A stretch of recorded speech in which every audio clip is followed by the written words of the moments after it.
right. And at that, I do believe that we may have Jan Morgan on the line here, so let's go ahead and bring her on. Hello, Jan. Hello, how are you? I thought I was early. I'm sitting here looking at it. It says 8 p.m. we premiere, and so I'm thinking 8 p.m., but that must be a different time zone, and we are in different time zones. Yeah, we're Eastern. Yeah, and I'm Central, so that explains it. I was sitting here thinking I still had 20 minutes, and then you sent me the text. I was like, uh-oh. Well, welcome to the show. Great. And this is Brenda, by the way, and we have a new co-host, Jude. Jude, you want to say hello to Jan? Hi, Jan. Yes, I've seen you both this year and last year at the Constitution Day rally in Jimmy and always really motivated when you talk. Well, thank you. Thanks so much. I try to inspire. That's inspire and educate is my mission. Yeah, absolutely. Very intimidating. And I saw that you were just in Washington, and what I had wanted you to come on and talk about, because this is something big that Americans need to be paying attention to, is the UN Arms Treaty. And I was wondering if you could kind of fill our listeners in a little bit on, this John Kerry business that just went down. Well, the main thing I think that a lot of people are confused about regarding the UN Arms Treaty is the fact that they think, well, because our Senate's not going to ratify it. The Senate's already said they weren't going to ratify it, so we don't have to worry about it. But what people don't understand is there's words in that treaty that basically says it is unlimited, of unlimited duration. So just because this current Senate refuses to ratify it doesn't mean that it's not always going to be hanging out there. And any 10 years, 15 years, 20 years, 50 years down the road, if we get a Senate that is Democrat-controlled, that is anti-gun, all it takes is one Senate one time, and we're in trouble.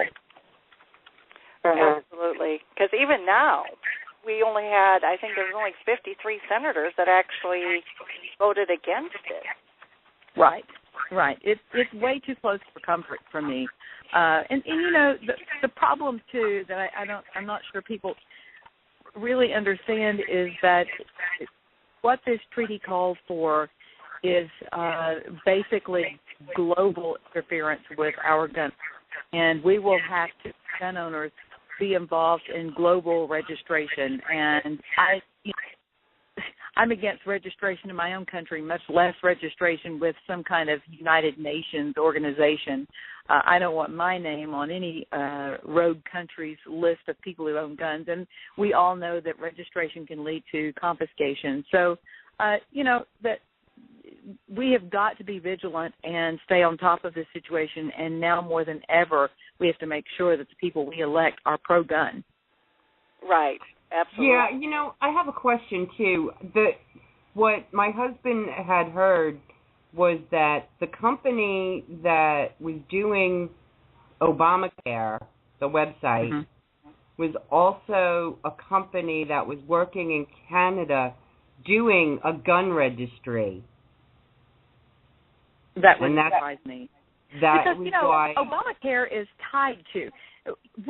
Doctors, part of Obamacare includes doctors asking patients, and there are a number of doctors in this country who already have it included. This information is in the questionnaire when you register as a patient with a doctor. It's, do you own guns, or do you have guns in your home? And gun owners need to understand that they're not required to answer that, and they should not answer that. And it's not a doctor's business whether or not you own guns, or whether you have guns in your home, or whether you have access to guns. It's none of his or her business. So, Obamacare is going to be, which is also tied to the IRS, and it's all going to be about enforcement and more gun control, and we don't need any of it.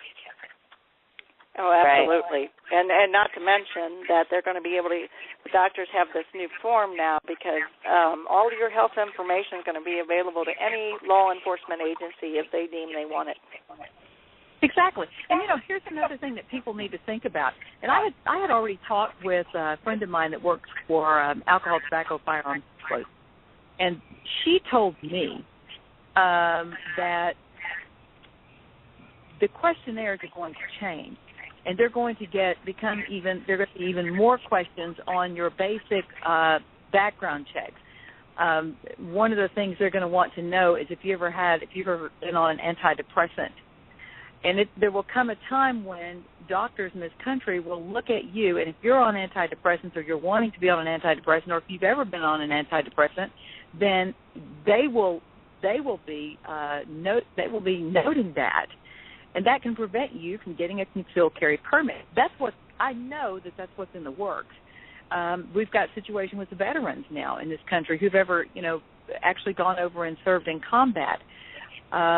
There's a push to prevent those folks from owning guns because they can. Our legislators can use the excuse, and doctors can use the excuse that they can have post-traumatic stress syndrome. And look at what happened to Chris Kyle.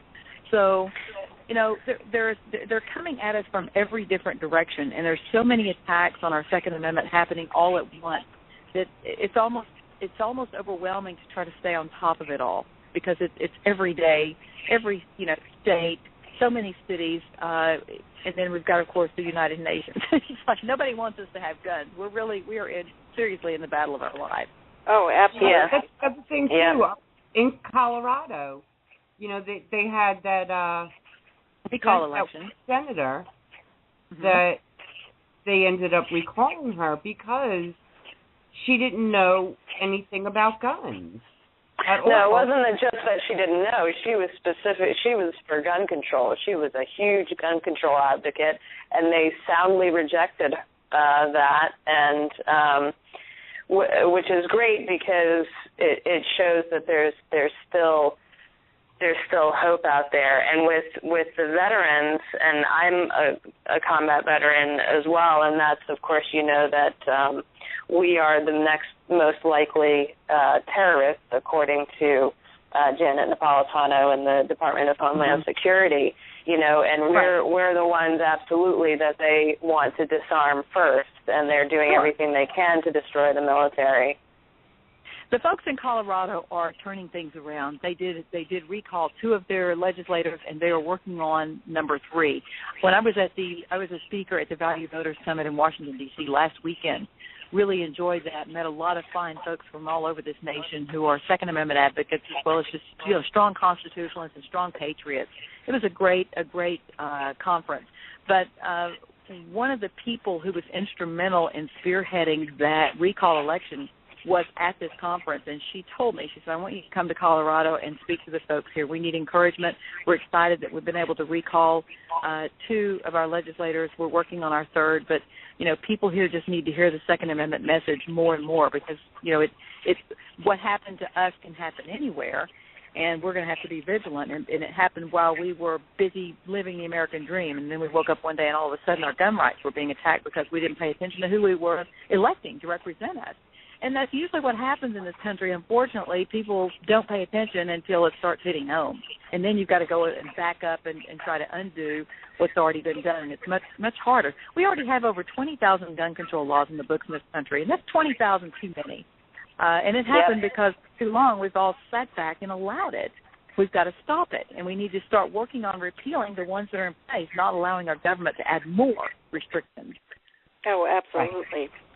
Because it's been proven that the restrictions don't actually prevent these things like these mass shootings. Well, no, they don't. No, because they make everybody more vulnerable. People affected by gun control laws are law-abiding citizens. The criminals will always have guns. The government will always have guns. The only people who are affected by gun control are law-abiding citizens, and that's been proven. And gun control doesn't work. The places where it's the most strict in this country are the places where they have the highest gun-related crime rates because there are basically defenseless citizens running around trying to live in those cities like Chicago and New York.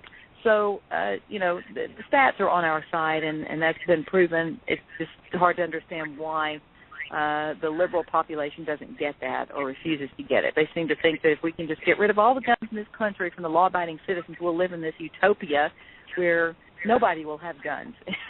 Right. And I think sometimes they're already living in that utopia in their mind and instead of the reality. what's out people, there, you know. People come on my social media pages all the time and on my website, and every time there's a mass shooting, and I pull up my article that I wrote that's called "My AR-15 is not an assault weapon. It's not an assault rifle." And, of course, those people come on and say, well, why do you need an AR-15? Why do you need a high-capacity magazine? And I say, well, the last time I checked, it wasn't the Bill of Needs. It was the Bill of Rights. Mm-hmm. So, that's what we're dealing with, the mentality we're dealing with. And I don't know if they just, they truly don't get it, or they truly just have such a hatred for our Constitution and our Bill of Rights that they just want us to become a socialist nation. Right. I think it's less hatred and more ignorance. I mean, these people truly don't understand. They have no idea what tyranny is. They have no idea what it's like to live under a communist rule. And the puzzling thing about that is, many times these people are the liberal elitists. They are the people who've gone to college, and they're in our higher institutions of education. They're out there, and they're supposed to be so educated, and yet they don't even know their history. World history has proven that, in the 20th century, 170 million people have been annihilated by their own government after being disarmed.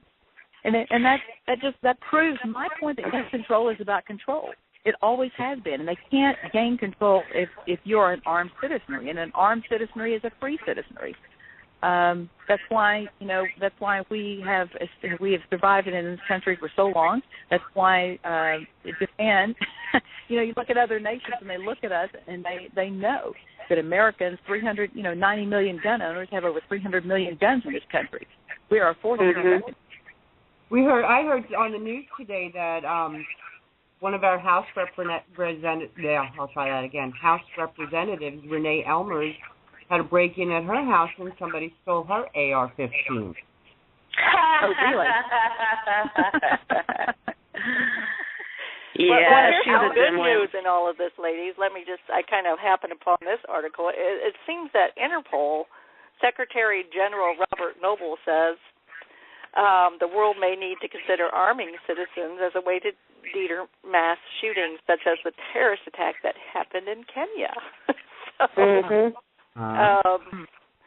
That may be a good thing for conservatives here in the United States, because we can always say, well, Interpol says. Yeah. Well, I think they do that. They do that in Finland or something, where they're required to have a gun, each household. I want to put something out there before we run out of time, because I know I came into the show late because I thought we were starting at 8 my time, not 8 your time. That's okay. I want to throw this out there for people to think about, because I think there are a lot of gun owners who are not even where I am regarding the Second Amendment, and I really would like to pull gun owners further right than they are, because I'm even further right than the NRA. I don't believe in that context. I don't believe in any restrictions on guns in this country, and here's why. Because I believe in the Second Amendment, and it says the right of the people to keep and bear arms shall not be infringed. It doesn't say the right of the people that the government deems mentally fit. It doesn't say the right of the people that state police say have demonstrated exemplary marksmanship skills. It doesn't say the right of the people who've never made a mistake in their life and ended up in jail for a while. It says the right of the people. And I firmly believe that everybody in this country has a right to defend life.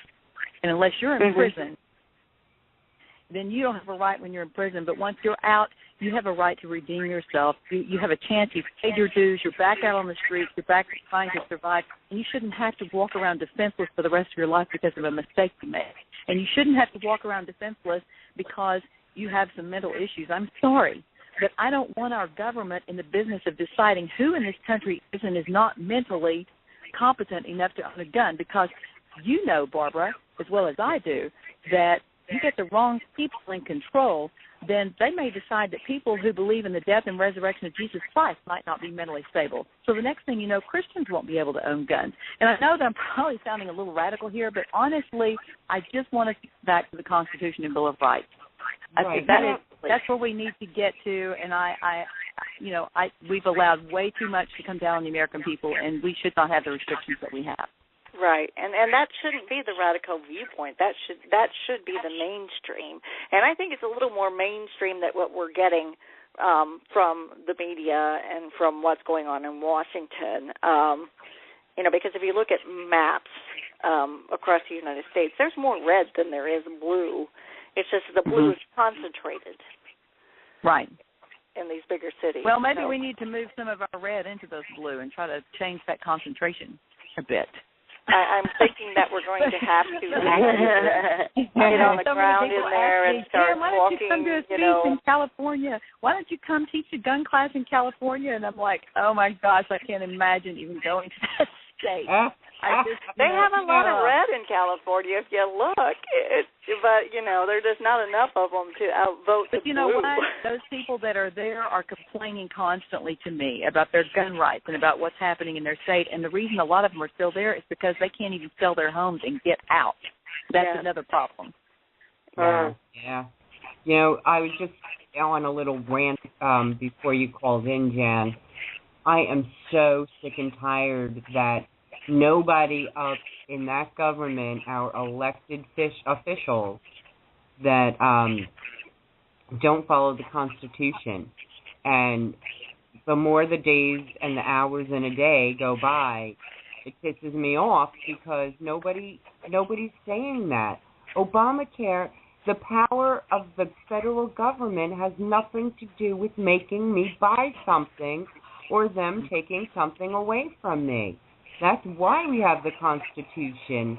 And nobody seems to care except the American people that we don't get much attention because we're just a bunch of wacko birds. Well, actually, this didn't start with Obama, as you very well know. Social Security. Social Security was a violation of our constitutional rights. Right. Social Security was never meant to be mandatory. It was never supposed to be mandatory. Now they issue you a Social Security number at birth, whether you want it or not. Yeah. And we're not supposed to have to. We're supposed to participate in that if we want to. But what do you think would happen if I go down to the Social Security office today and say, I want everything that I put into Social Security, I want it all now because I'm not going to participate in that anymore. Right. Try that one. See where the IRS ends up. On your doorstep. So, I don't trust my government anymore, so I just want my Social Security back before you all bankrupt it. I want my money back, and I'm not going to do that anymore. Yeah. Actually, taxes are not supposed to be mandatory either. They're and Harry Reid got popped saying it, and he was like, "Yeah, but you have to pay your taxes, but they're voluntary, and not mandatory." Well, look, ladies, the bottom line is this: we didn't get here overnight, and we're not going to restore our constitutional republic overnight. It's going to take time. We've been decades in the making to get to where we are now, and it's going to take decades to get back. But we're going to have to get everybody awake, and we're going to have to get everyone educated so that the enemies within cannot win our elections. We're going to have to start sending people to Washington D.C. that understand that you're going to abide by the Constitution, and you're not even going to vote on anything. Nothing even comes to the floor unless it has its constitutional muster. Therefore, we're not going to have any issues like Obamacare out there. And, get back to educating our own kids or defying our public school education system that has been brainwashing our kids for decades that we've allowed because we haven't been paying attention to what they're teaching our kids. All right. We're going to have to start back at ground one and do the same thing that the left has done for decades. We need to look at what they've done and how they have brainwashed our kids and taken this country away from the good citizens of this country, the good conservative citizens, constitutionalists of this country, and we're going to have to take it back that way. Yeah. I was actually, I read a little earlier the article that you posted yesterday about the dues that they pay to the right. Really? Yes, the whole system is so corrupt. Our system is it is out of control. It's corrupt, and we need to clean house.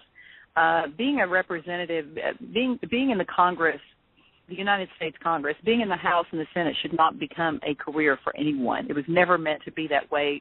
We need to send people in. They need to be real people, average people who know what it's like to live from one paycheck to the next, who know what it's like to run a small business, who know what it's like to survive in this country, in the real world, instead of people who've been in Washington, D.C. so long drawing, serious checks from off the taxpayers' backs, who don't have a clue what it's really like to live out here in the real world and survive and try to run a business that's over-regulated by the EPA, by the government. But, these small businesses are just choked to death. And what's scary is, as I'm doing speeches around the country, Second Amendment rallies, and I'm doing a lot of traveling by air, but I've also done a lot of traveling by car. And my husband and I were driving. We drove through about 8 states one day, going from one point to another. And I looked at him and I said, it's like a ghost town. There are so many manufacturing companies shut down now. We're not manufacturing in this country anymore. What happened to that? Well, I'll show you what happened. The United States government has overregulated and taxed businesses to death, where it's either cheaper to run your business from China or somewhere else, or just go out of business. Right. Absolutely. We've got a lot of and this country is built on small businesses. I mean, exactly. 70% of the jobs are the small businesses, and it's really scary. And you're absolutely right about the out of touch, and this is why.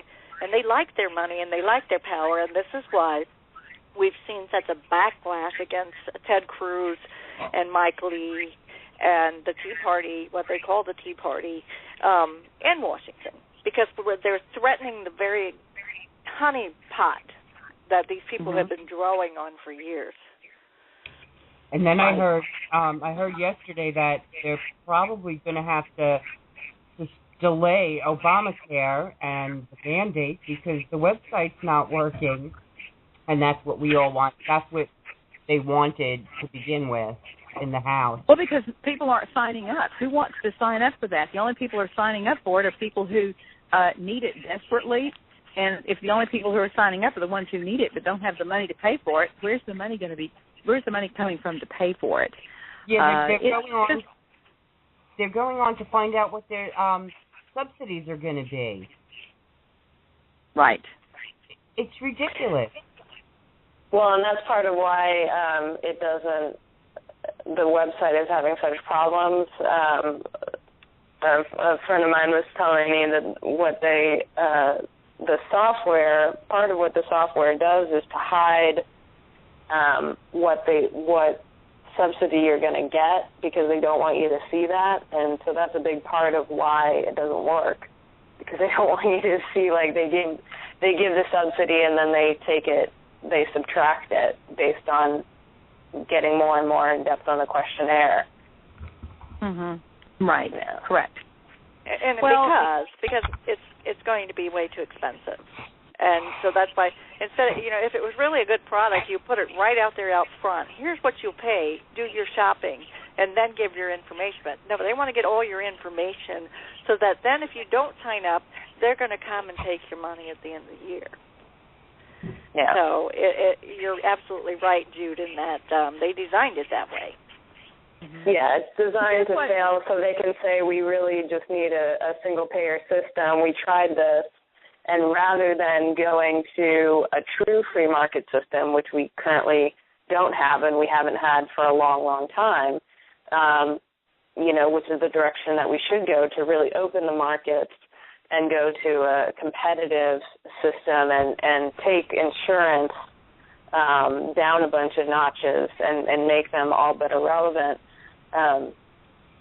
That's the direction that we should go. But what they're going to try and persuade, and they're going to be successful, especially the low information voters, is to say, that it's the system that doesn't work. We need a single payer system, and everybody has to be on it, and then we're all screwed. And there again, it's unconstitutional for all that mess. Right, and that's why we have to support people who understand the Constitution, like. And you know exactly who they're afraid of. Whoever they scream the most about, that's the one we need to be backing. Absolutely. Yeah, if you're on the right and they're not attacking you viciously, you're doing it wrong. Right. I also heard that the Obama administration is going to sue those who tried to stop or defund Obamacare to cause the shutdown. Jan, Say that again? They're trying to... They're going to sue the people. I don't think that Ted Cruz is worried about what the Obama administration tries to do to him. I don't think. No, he went back to Texas and he was going to go do what people sent him to do. Yeah, look, ladies, here it is. Go ahead, Dan. Okay. Everywhere I go, and I talk about what's happening in our country, most of the people at these rallies and at these conferences, we already know what's wrong. We already know all the problems that our country has. But what people don't know, and what I hear over and over is, okay, what can I do, Dan? What can I do as an individual? I'm not in Congress. I'm not in the Senate. What can I do to make a difference? How can I help reverse this sinking ship? And here's what I tell them. You can make a difference. Every single person as an individual can make a difference. And it starts right there in your own hometown, in your city, and even in your home. If you have children or if you have grandchildren, it is essential that you teach them the value of the Constitution and more importantly, the Second Amendment, and why of all the things covered in the Bill of Rights, that Second Amendment is essential, because without it, we have no way to defend the others. And you need to get your kids involved in shooting sports at an early age, or get them involved in shooting guns at an early age. Take them to the gun range. I worked with a little girl the other day that's 7 years old. Her daddy brought her in with a little .22 pink rifle that he brought at Walmart, bought her some pink earmuffs and some little pink glasses, and she learned how to shoot, and she was having a blast. But we need to make our children, don't wait until they're adults going off to college to say, oh, hold on just a second. Here, honey, here's your .38 special in case somebody tries to attack you. I'll take you out and let you shoot a couple of rounds so you can make sure you can shoot it. No, we need to get our kids involved with guns early, because they're getting brainwashed in our schools about the dangers of guns. And they need to learn how to respect them. Yes, they need to. Well, to me, when I say teach your kids about guns, teaching gun safety I shouldn't have to say that. That's essential. That's all adults as well. There are so many adults out there that are not safe gun handlers. It's frightening to me. But at the same time, you don't have to take classes to own a gun in this country. The Second Amendment is basically a mandate to the government that the people of this country are born with the right to defend life. And the government, you shall not infringe on that right. That's what the Second Amendment is saying. So, yes, people in this country have a right to own guns. If you're a responsible citizen, in my opinion, it's your responsibility. You shouldn't be mandated to, but it's your responsibility to go get the training you need so you are an effective and safe gun handler. And it's your responsibility if you're in a mall and some idiot comes in and starts shooting up the place. How much have you practiced? How confident are you that from your vantage point, if you pull that .40 caliber Glock subcompact and you aim at that person that's killing people, are you going to be able to hit him, or are you going to hit an innocent bystander? You need to practice. You need to spend quality time at the range. So, I wish that all citizens who own guns would take the time to make sure that they're confident in their marksmanship abilities and their safe gun handling. But we need to work on our kids. We need to talk to our neighbors, our friends. We need to stop this business of, when you're in company and in social environments, you don't talk politics, religion. Well, yes, you do. You have to. We've been silent too much. Jefferson said all that is necessary for evil to prevail is for good men to remain silent, and we have been silent because we didn't want to offend. We need to throw political correctness out the window, stop worrying about that, stop worrying about offending people. We need to take our cities back, and then we need to take our government offices back on the state level, because the state is where this battle is really going to be fought, ladies. We've got states that there are some states in the South who are now bowing up against the federal government. Look at Jan Brewer in the state of Arizona. We've got a guy running for governor in Arkansas, Curtis Coleman, who's already organized a coalition of 10 governors in the South who have said, we will stand up to the federal government. We will be the barrier between the federal government and our citizens, and we will represent the citizens of our state to the federal government as sovereign states. And we will not let the federal government tell our citizens whether or not they can own and can't own guns. Many of these states have already passed the Firearm Freedom Act, which basically tells the federal government, if you come into our state and try to enforce your federal gun control laws, your federal agents will be arrested. Yeah, I know. I love it. Isn't that awesome? Yes. So we've got states beginning to bow up, and we have to make, so these are things, and what can you do as an individual? You can find these people who are running for office in your local, in your city, and in your state government. Start there. Get behind them, support them. If you can't do it financially, then help distribute bumper stickers. Go work their phone bank for a day or for a few hours a week. Anything. We can all do something. Absolutely.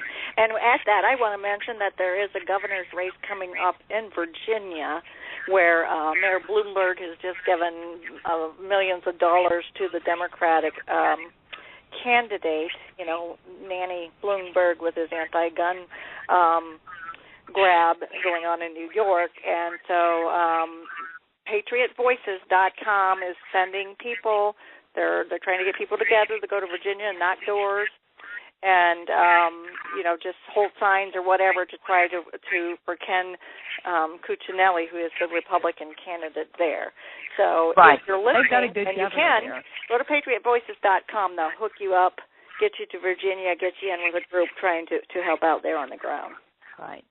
Virginia's got a lot of course, there are a lot of gun owners there, and people who are adamantly, fiercely protective of the Second Amendment. I just can't believe that no matter how much Bloomberg, how much millions of dollars he puts into that opponent's pocket for that campaign, I can't believe that the folks of Virginia would elect him over the governor they have. But, you never know. You've got to be sure that the integrity of that election is maintained.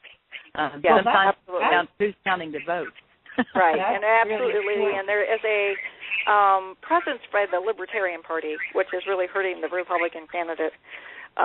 So it's going to be a battle, but it's one that we can, if you can get involved in. Like I said, just go to PatriotVoices.com, and they will hook you up. So I'm actually heading there myself, November 1st to the 3rd. So that's, and Jan, I hear you're going to be in Florida. Is that going to be your next class? Yes, my next speaking engagement is at the Women Impacting the Nation conference. I'm going to be speaking at that conference. It's a 2-day conference, November 15th and 16th. I'll be speaking at that conference on Saturday morning, the 16th. I'm doing a gun class Saturday evening from 7 to 9 p.m. That's just sort of a real short version of a class for women who are attending that conference. And then on the following, that Sunday on the 17th, I am actually teaching an all-day NRA basic pistol class, which will get attendees their NRA basic pistol certification as well as their Florida concealed carry permit. And you do not have to be a resident of Florida to have a concealed carry permit from that state.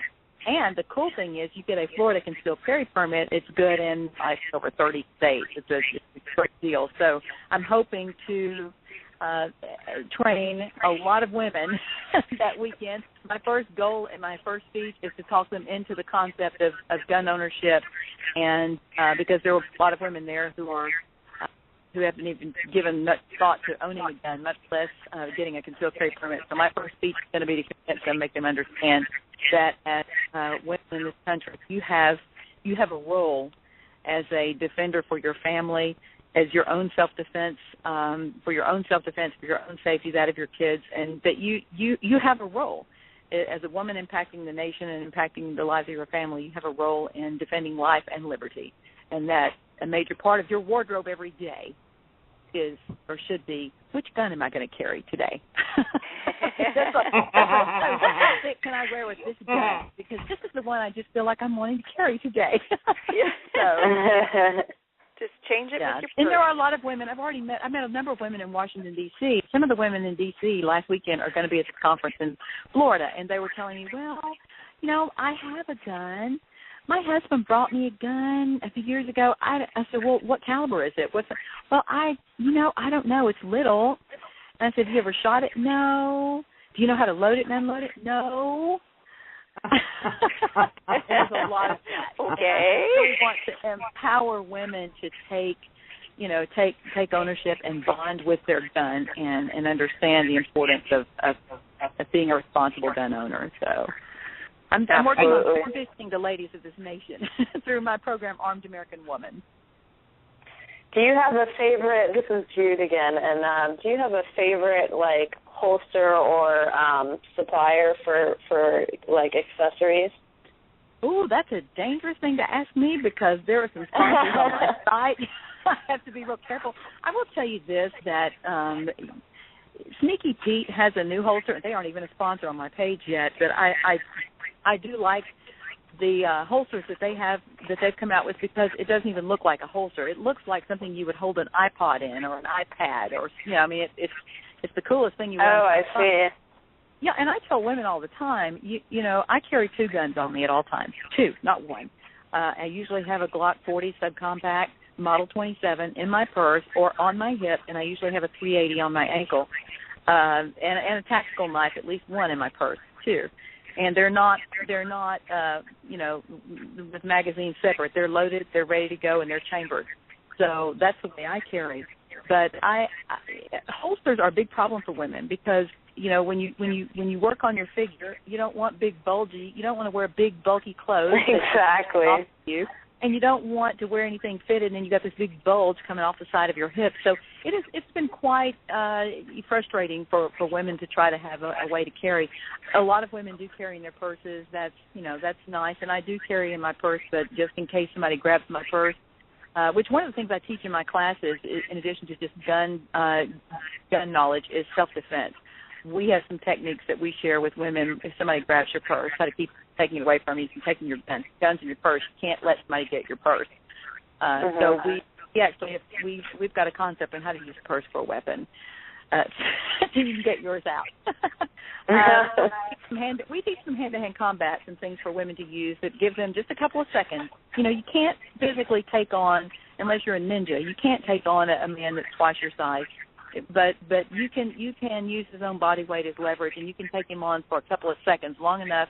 There are some things that you can do that are gonna cause him intense pain. That'll give you a couple of seconds advantage to grab that gun. So. If we teach women how to keep somebody from taking a gun away from you, if they weren't smart enough to start pulling the trigger when they grab it before they grab it, and we've got a technique that we share with women on that too. But you know, I tell women too that fanny packs are great holsters. I know that you look like a nerd. Women think, oh my gosh, those are, you know, you look like a tourist nerd. But a fanny pack is almost a way to open carry because there you've got that, you know, fanny pack right there hanging on the front of your outfit. Who would ever think that that's a holster?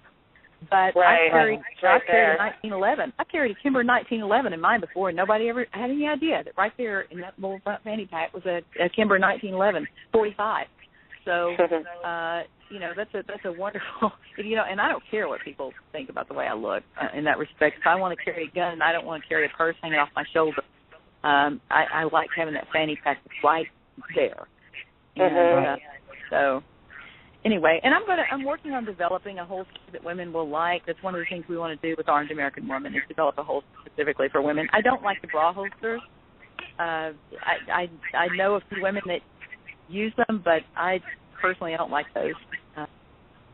It seems a little weird to. Yeah. It's almost just as cumbersome as going into your bag as it is to grab under your shirt. Right. You know, my goal, ladies, is that we will restore this country to the extent that one day all states will be like the state of Arizona, where everybody's walking around with guns on their hips, and openly so. And we don't have to, nobody thinks of it. It's just, this is the way we live, and nobody has to. Constitutional carry would be wonderful in every single state. That's what I would like for us to get back to. Absolutely, and then we could have those real decorative belts and just have our little it wouldn't be an issue. We could get bling on our holsters and everything. I mean, then we could get them we could get them to match our outfits. Yeah, that would be awesome. Yeah. Well, we want to thank you, Jan, for calling in and spending time with us and being informative for our guests. Because, absolutely, I enjoyed it, and I'm so sorry that I was about 20 minutes or 30 minutes late. But I once again, we had a time zone difference there, and I was thinking 8 p.m. my time, but it was, which is actually 7 p.m. my time, 8 your time. So sorry about that. That's okay. That's okay, because we get sometimes confused ourselves. So it's like, what's next time? We're just glad that you did make it, and thank you for joining us and sharing your knowledge and inspiring us all. You bet. And congratulations on your new show, and good luck with it. Anytime you need a guest, just give me a call, okay? All right. Thanks, Jan. Okay. Thank you. Bye-bye. Well, that was Dan Morgan, my friends and listeners, and it's always good to have her stop by and fill us in on what's happening on, as you heard, to